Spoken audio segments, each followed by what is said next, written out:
எம்பெருமானி ஆத்ம பந்துக்களே, எந்நிலமானாலும் எங்கெங்கு போனாலும் இதயப்பு மலர வேண்டும். இந்நிலத்தில் ஜனன இன்பம் ஏற்பட அன்பு வேண்டும்.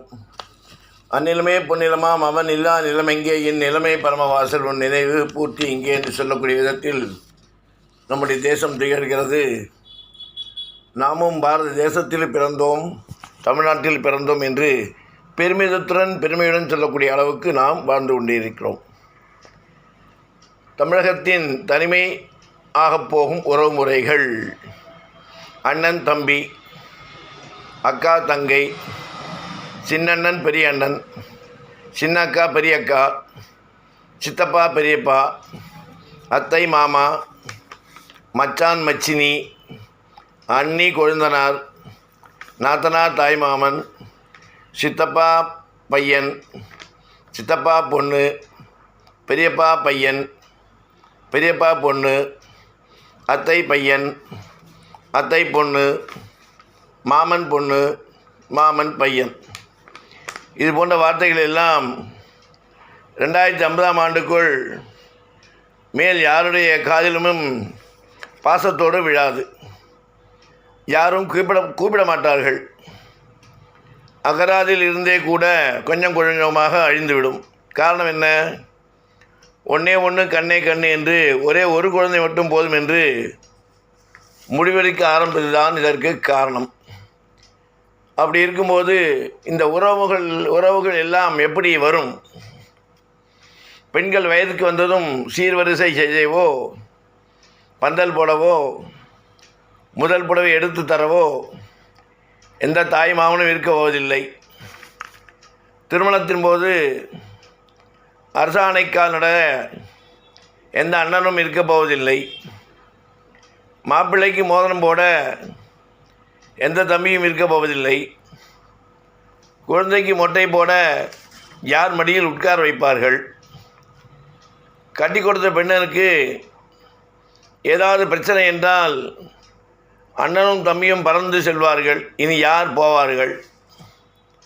ஒவ்வொரு பெண்ணும் சொந்த பந்தம் ஏதுமின்றி ஆறுதலுக்கு ஆள் இன்றி தவிக்கப் போகிறார்கள்.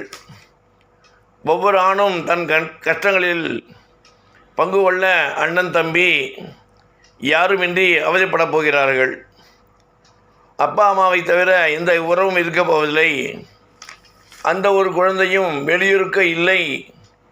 தனி கொடுத்தனமோ சென்றுவிட்டால் ஒன்றே ஒன்று கண்ணே கண்ணு என்று வளர்த்தவர்கள் எல்லாம் வயதான காலத்தில் ஏன் என்று கேட்க நாதியற்று முதியோர் இல்லத்திலோ அல்லது இல்லை அந்த ஒரு குழந்தைக்காக கட்டிய வசதியான வீட்டிலோ அனாதையாக கிடந்து சாவார்கள். உறவுகளின் உன்னதமான மதிப்பை உணராமல் பொருளாதார முன்னேற்றத்தை மட்டுமே குறிக்கோளாக கொண்டு ஒரு குழந்தைக்கு மேல் வேண்டாம் என சோம்பேறித்தனப்பட்டு எந்திர வாழ்க்கையை வாழ்ந்து கொண்டு இருக்கும் அத்தனை பேருக்கும் இதே நிலைதான். உடல்நிலை சரியில்லாமல் ஹாஸ்பிட்டல் சேர்க்கப்பட்டால் ஓடோடி வந்த பார்க்க உறவுகள் வேண்டாமா? சின்ன சின்ன விஷயங்களுக்கெல்லாம் எனக்கு உனக்கு என்று சண்டை போடும் அதே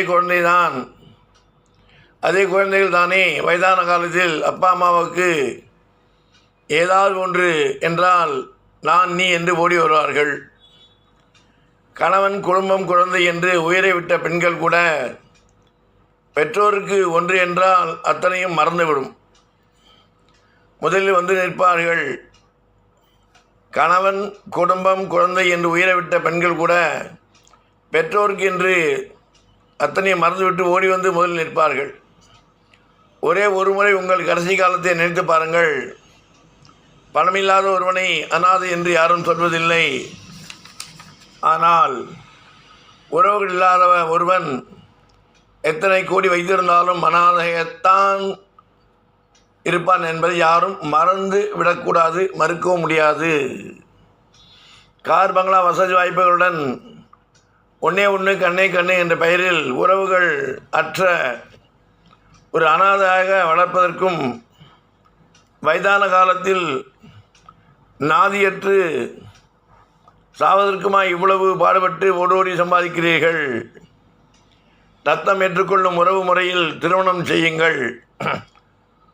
ஓட்டு அரசியலுக்காக அரசாங்கம் சம்பந்தம் இல்லாத உறவை இணைத்து கலப்பின சமுதாயத்தை தந்திரமாக உருவாக்கி வருகிறது.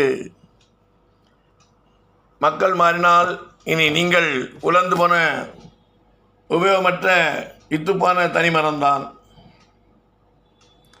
ஜாகிரதை, தனி மதமே, தனி மனித மாற்றமே நம் சமுதாயத்தின் மாற்றம். நாம் யாரையும் இங்கு குறை கூறவில்லை. அரசாங்கத்தையும் சரி, தனி மனிதனும் சரி, குறையாக சொல்லவில்லை, குற்றமாக சொல்லவில்லை. இது புரிதலோடு புரிந்து கொண்டு வாழ வேண்டும் என்பதற்காக விழிப்புணர்வு தேவை. அந்த விழிப்புணர்வு தேவை என்பதற்காக ஒரு சின்ன கருத்தாக ஒவ்வொருடைய இதயத்தும் மனதிலும் ஒவ்வொரு குடும்பத்திலும் இது நிற்க வேண்டும். அந்த காலத்தில் என்னென்னா, ஒரே வீட்டில் 10 12 பசங்க இருந்ததுனாலே அந்த பிள்ளைகள் சின்னண்ணா, பெரியண்ணா, அக்கா, தங்க, சின்ன அக்கா, பெரிய அக்கா, எப்படி இந்த உறவுகள் மேலே போய் அது கூட்டு குடும்பம் வச்சு ஒரு வீட்டிலே கிட்டத்தட்ட 50-60 பேர் இருப்பாள். ஒரு கல்யாணம், ஒரு சின்ன ஃபங்க்ஷன், தீபாவளி, பொங்கல்னாலே இவா வீட்டில் இருக்க சமைப்புக்கிறத நீ நான் போட்டு போய் சமைச்சு ஒரு சந்தோஷத்தோடு ஆனந்தத்தோடு ஒரு குடும்பமே கோபுரமே ஏற்றிய விளக்கு போல் வாழ்ந்தாங்க பிரகாசமாக. அப்போ இதே நோயெலாம் இல்லையே. இப்போ மனதும் குறுகி போச்சு. எண்ணங்கள் பணத்து பின்னாலே போயின்னு இருக்கு. விஞ்ஞான வளர்ச்சி தேவை. விஞ்ஞானம் வளர வேண்டும். அதுக்கேற்றாற் போல் பொருளாதாரம் வளர்ந்து வருகிறது. அது வளர்ந்தாலும் அது எந்த அளவோடு நிறுத்தி வைக்க வேண்டும் நம்முடைய வாழ்க்கை என்ற பயணத்துக்கு என்பதை புரிந்து கொள்ள வேண்டும். யாருமே நல்லா புரிஞ்சுக்கணும். போகச்சே ஒன்றுத்தையும் கொண்டு போக போகிறதில்ல. வரச்சே ஒன்றும் கொண்டு வரல, போச்சே ஒன்றும் கொண்டு போக முடியாது. இருக்கும் வரை நாம் மன அமைதியுடன் சந்தோஷத்துடன் வாழ்க்கையை தொலைந்து போகாமல் வாழ வேண்டும் என்றால் உறவு முறைகள் தேவை. அன்பு, பாசம் அனைத்தும் தேவை. முதிர்ந்த காலத்தில் முதியோராக யாராக இருந்தாலும் வரப்போகிறது. ஆணாக இருந்தாலும் பெண்ணாக இருந்தாலும் சரி. அப்பொழுது யாருக்காக யார் காவல், யாருக்காக யார் ஆதரவு? அப்பா முன்னாடி போவாளா, அம்மா பின்னாடி போவாளா? அப்பா முன்னாடி பண்ணி யாருக்கு அப்பா இருந்தால் அம்மா என்னது, அம்மா என்ன அப்பா என்னதுன்னா, இப்போ இருக்கிற பிள்ளைகள் அந்த கல்யாணம் பண்ணி போயிட்டுனா அம்மா அவள் சொல்கிறேன்னு சொல்லி வாழ்க்கணும் அனாதையை விட்டுருவான். அப்போது ஒரு பொண்ணு ஒரு பிள்ளை இருந்தால் ஆதரவை நான் பார்த்துக்கிறோம் வான்னு சொல்லுவாள். அது மாதிரி ஒவ்வொரு செயலும் சிந்தித்து செயலாற்றுங்கள். சிந்தித்து செயல்படுத்தி இதனால் நாட்டுடைய முன்னேற்றம் தடைபடக்கூடாது. யாரையும் குறையாகவோ குற்றமாகவோ தவறாகவோ கூறவில்லை என்பதை திரும்ப பதிவு செய்கிறேன். இதிலிருந்து விழிப்புணர்வுடன் எது தேவை, எவ்வளவு தேவை, எப்படி வாழ வேண்டும் என்று சிந்தித்து செயலாற்றி வாழ்வோம். கொடுக்கப்பட்ட வாழ்க்கையில் அமைதியாக, ஆனந்தமாக, சந்தோஷமாக வாழ்வோம். இதன் மூலம் நாமும் வளர வேண்டும். நம்முடைய வளர்ச்சியின் மூலம் நாடும் முன்னேற்ற பாதையில் செல்ல வேண்டும் என்று கூறிக்கொண்டு ஆசீர்வாதம். ராமானுஜன் திவ்ய திருவடிகளே.